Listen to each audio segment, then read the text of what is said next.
Hello? Ano paalis na ako. Hello? Oh, hello, paalis na ako. Excited ka na ba? Oh, paalis na ako eh. Sige. Okay. So, excited ka na ba sa pinakaunang travel natin sa 2024? Siyempre naman. Tara na! Let's go!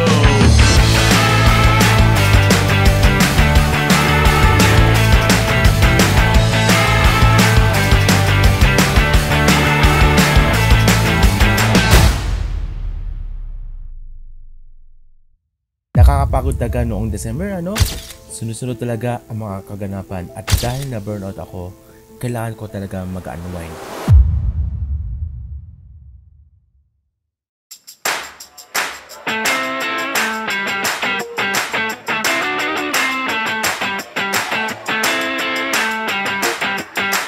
So ngayon, nandito po tayo ngayon sa 7-Eleven bago palengke and then actually babiyahin namin papunta ng Naggalan.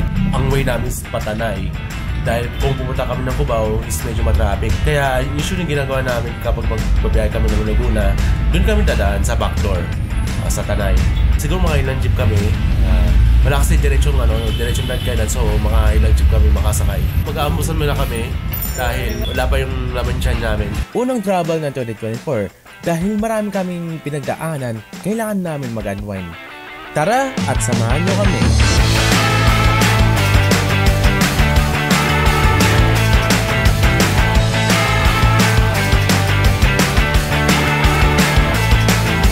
So, di pa namin natapos ang kape dahil kailangan namin bumiyahe. Una pupunta kami Tanay. Matapos, after na Tanay, babiyahin namin kami ng Siniloan. After ng Siniloan, babiyahin kami ng Santa Cruz. After Santa Cruz, babiyahin kami ng Naggalan. Let's go! Maaga pa lang ay nakaalis na kami ng Taytay. Yung ibang kasama namin ay galing pa mula sa Maynila. Majority ay magbubus sila patungong Naggalan, Laguna. Pasensya na guys ha. Habang kami ni JD ay nag-jeep na lang kami since wala namang isang sakayan patungong Naggalan. Kailangan namin sumakay ng hindi lang isa, hindi lang dalawa, hindi lang tatlo, kundi 4 na jeep na kailangan namin masakyan patungo sa Naggalan, Laguna. Dahil doon magtatagpuan ang isa sa mga hidden gems ng naturang bayan. So dahil meron daanan patungong Laguna, ay kailangan namin mag-backdoor mula sa Taytay, nadadaan sa Tanay at dadagos ito patungong sa Siniloan. At doon kami sasakay sa pagsahan patungong Naggalan. Bago kami makarating sa destinasyon, may mga pinagdaanan kaming mga pagsubok habang nasa biyahe kami.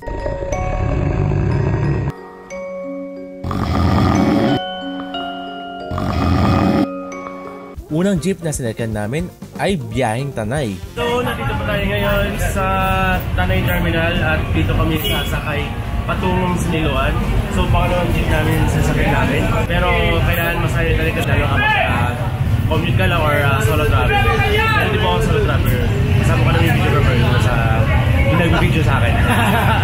Pero ang balita ko, di ba sila umalis kasama ng content creator. Kaya di ba maano yung busa sila. Pero ito yung nasa upload sila. So ngayon baka maunahan tayo sa Naggalan. Okay, isa sa mga problema ko natin ay kailangan mapuno yung jeep na sasakyan namin. Isa na nagpapatagal pero wala tayong magagawa. Pangalawang jeep naman ay biyaheng Siniloan mula sa Tanay.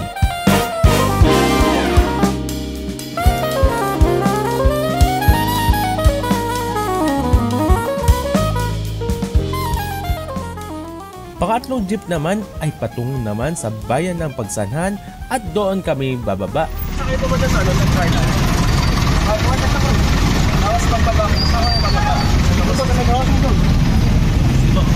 So sasakay na tayo papuntang Santa Cruz. Dito po tayo ngayon sa Siniloan, Laguna at pupunta tayo na Santa Cruz para doon tayo sasakay patungong Naggalan.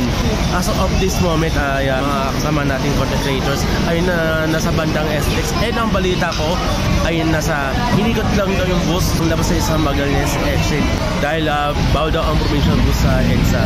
Kaya sabi nyo pwede po ba ba na pagpupuntang Naggalan na jeep? Paresa po. Sa Pagsanhan? Opo, papakay na. Pero nandun yung sakay ng Naggalan? Meron po na dano na sa Tapos. May para ba? Kahit di na kayo nasa punta sa Tapos? Hindi na.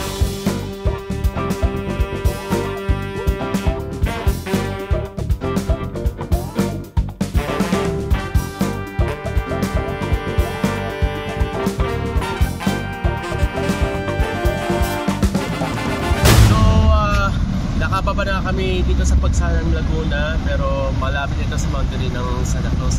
So ngayon, sasakay po tayo ngayon patungong Nagcarlan. So sasakay natin is Diliw Nagcarlan. So makakayo na natin ng jeep. So tara! Diliw Nagcarlan. Yun! Nakasayo tayo sa last jeep patungong Nagcarlan. Habang sa kalagitnaan ng aming biyahe sa ika-4 na jeep, doon kami nagkaroon ng isang problema. Kung may problema yung jeep na sinasakyan namin. Naka-stack up yung dito yung jeep na sinasakyan namin na meron para mayroong something na nakasabi sa ilalim ng jeep na sinasakyan namin. Yun, so napahinto kami. Pero ka-solution namin is mag-aabang kami ng another jeep patungong Nagcarlan. Pero sayang hindi namin kagad na video yung mismong pangyayari dahil matagal na namin napapansin na biglang tumutunog yung jeep. Pero ang pinakamahalaga ay ligtas kami. Ay nako, wala na tayo magagawa, so mag-aabang tayo ng another jeep. Dilipat talaga kami. Okay na sana no? Yung na-stack up lang tayo sa bandang Magdalena, Laguna. Sa atin yung mga kasamang content creator ay nasa bandang San Pablo na sila. Yun. Dahil baka mauna sila dumating. Diba? Ganda na ganda na content talaga kasi kahit kapag may nangyari pare, may nangyaring sila namin, so kailangan namin content. Ganun talaga totoong storya na no commuter, traveler commuter pa. Ay nako. Ano kayo nangyari, kuya? Lalim. Nakasabit. Oh, delikado to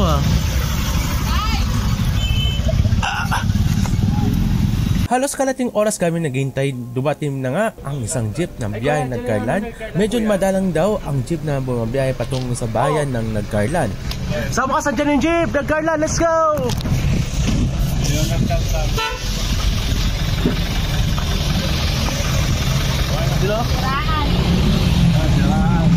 Siraan pa kami na ng jeep.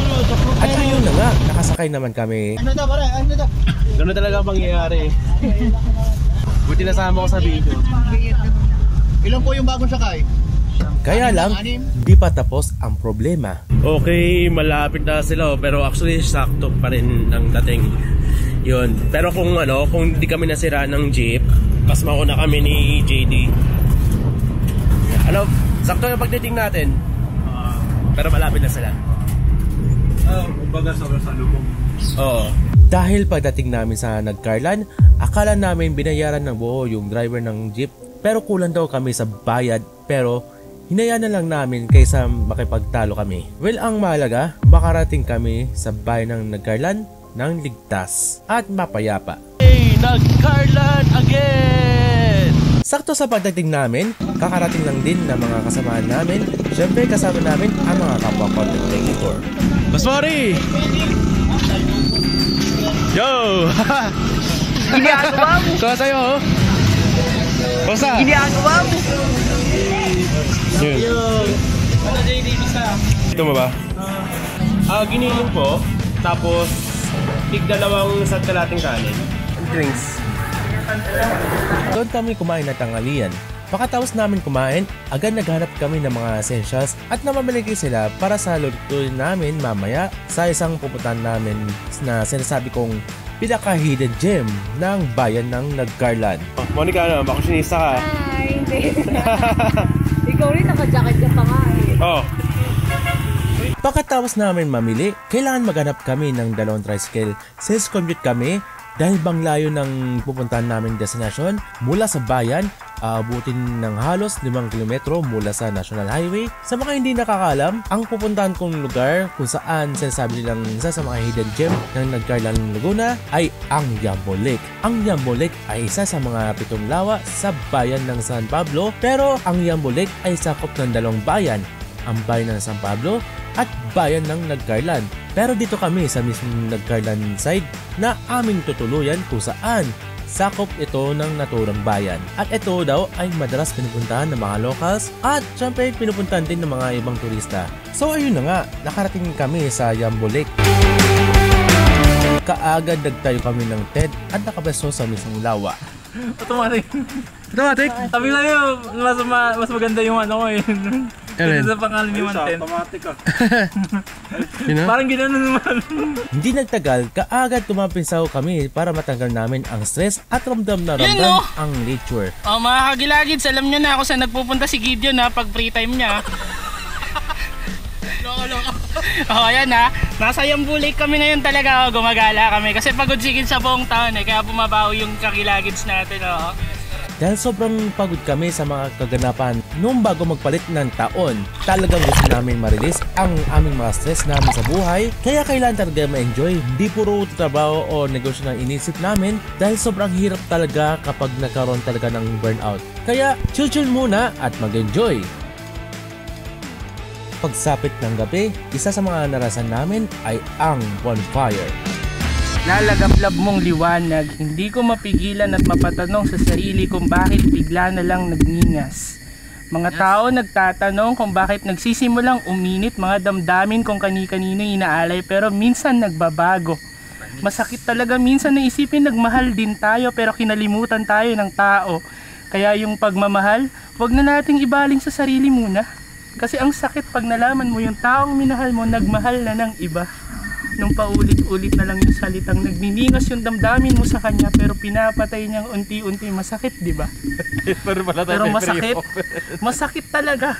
Kasi bawat araw na iniisip mo yung masasayang alaala, unti-unti kang nauubos, nawawala na parang abo. Sa kalagitnaan ng pagniningas ng apoy na to, mararamdaman mo yung init ng damdamin mo na lumalayo na sa'yo. Yes. Pero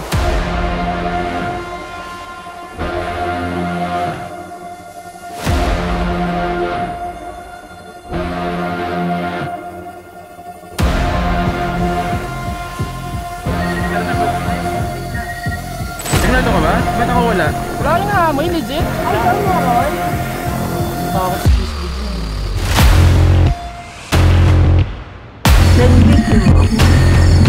Ano huli natin eh? Kasama ba kami dito? Paramdam ka. Ano eh, parang may puti kanina dyan.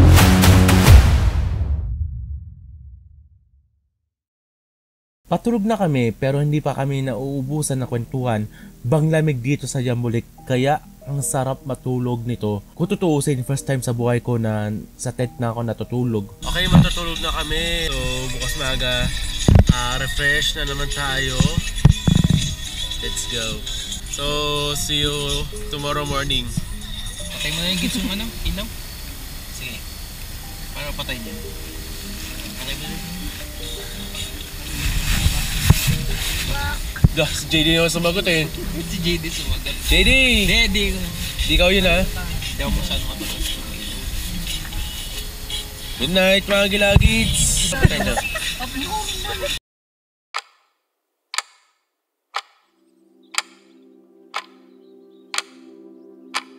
Pagsapit ng umaga, ganda ng gising namin.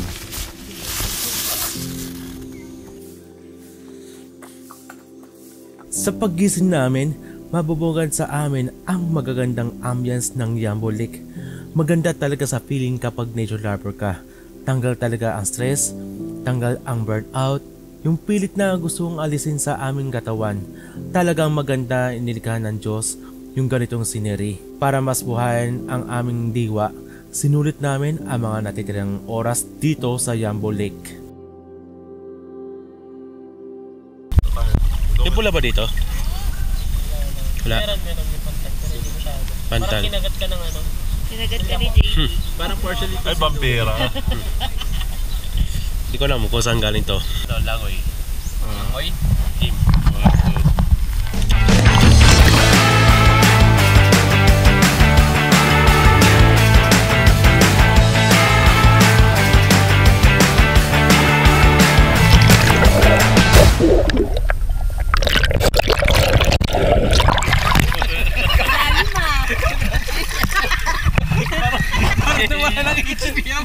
Parang nawala ng skeletal system eh. JD, laptop ka talaga. Tama na yung dito ka na lang. Tama na sa tao sa'yo. Nakikengkoy ako sa ano eh. Nakikengkoy ako sa ko. Naging jellyfish. Gaya, niloloko ka lang dito na sa gilid. Di ka naman. Takot kami sa'yo. Kaya sabi sa inyo nakakatakot mag-uwi sa malalim yun. Mas ito nakakatakot, JD. Sige dito na lang. Pati isda natakot sa'yo. Nadadala ako ng alod eh. Okay ka lang ba? Kinabahan yung isda eh. Hindi, ginagawa mo. So pauwi na rin kami pero meron pa kaming dadaanan bukod po dito sa Ayambo Lake. Meron kaming konting side trip. Actually mauna sila dahil ang tagal namin makontak yung yung tricycle. Bago kami umalis ng Nagcarlan, kailangan muna namin mag side trip. Pero alam nyo ba na maraming makasaysaya ang bayan ng Nagcarlan? Gusto ko balikan para kung ano pa meron dito sa bayan na ito. Pero bago kami umuwi, daan muna kami sa San Pablo City sa Laguna para makipag full trip. Dahil that time, ipinagdiriwang ang Coco Festival ng naturang syudad. Yun nga lang, may mga ganap ako sa mismong highlights. Pero di bali, babalik din ako sa susunod ng taon at mas laliman ko pa ang aking kwento. Sa ngayon, side trip muna! Mabuhay ang San Pablo, mabuhay ang San Pablo, mabuhay ang San Pablo, mabuhay sa habang panahon. Alam mo, may nakita kami masarap na street food dito sa San Pablo. Potato cake to, no? Garlic mayo po, ketchup. So ngayon, tikman po natin. Let's go!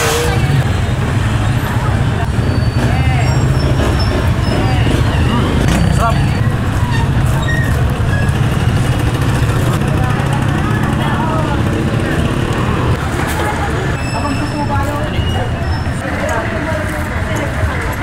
Kamusta? Sarap. Affordable pa.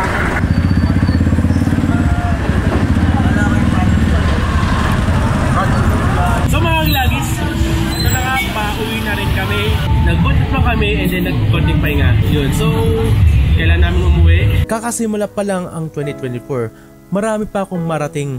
Alam nyo, maganda talaga na dumayo sa mga ibang lugar at marami talagang potential na pwede mapuntahan ng mga turista. Kaya bilang content creator, masarap sa pakiramdam na ibinahagi ko ang aking kwento. Alam kong gusto kong matuklasan ang mga lugar na hindi pa kilala pero may makakwento sa bawat paglalakbay ko.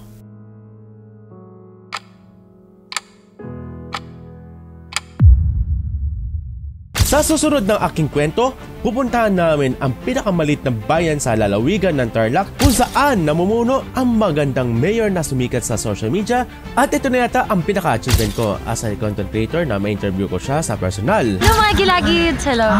Welcome! Welcome to our mass wedding today. Every year becomes more and more festive. That's why I'm very proud of my San Manueleños. Pero marami pa kayo na hindi nyo pa nalalaman dito sa bayan na ito at meron kaming gagawin challenge kung paano kami makasurvive at maging practical dito sa bayan ng San Manuel Tarlac for 24 hours. Abangan!